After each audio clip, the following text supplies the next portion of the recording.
Hi friends, welcome to Lakshmi జ్ఞాపక kitchen. ఈరోజు నేను బనానా మిల్క్ షేక్ చేయబోతున్నాను. దానికోసం కావాల్సింది బనానా, పాలు, కాచిన పాలు, షుగర్. తొక్క తీసిన బనానాను మిక్సీ జార్లో వేసుకొని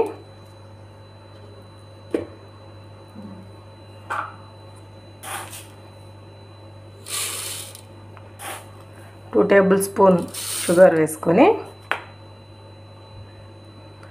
ఫస్ట్ కొన్ని పాలు యాడ్ చేసి దీన్ని గ్రైండ్ చేసుకోవాలి.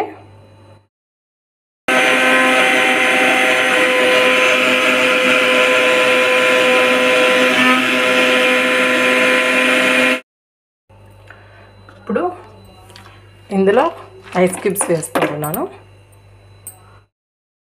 కావాలంటే ఇందులో మనం డ్రై నట్స్ కూడా వేసుకోవచ్చు, అంటే బాదం, జీడిపప్పు, ఖర్జూరం, ఎండు ఖర్జూరం యాడ్ చేసుకోవచ్చు. ఇప్పుడు సర్వ్ చేసుకుందాం.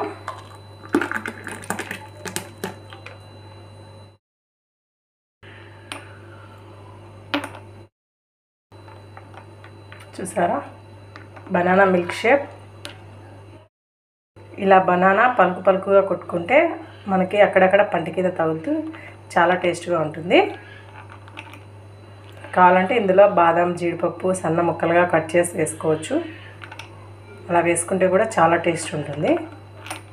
నేను నెక్స్ట్ టైం అలా ట్రై చేస్తాను. Okay, bye friends.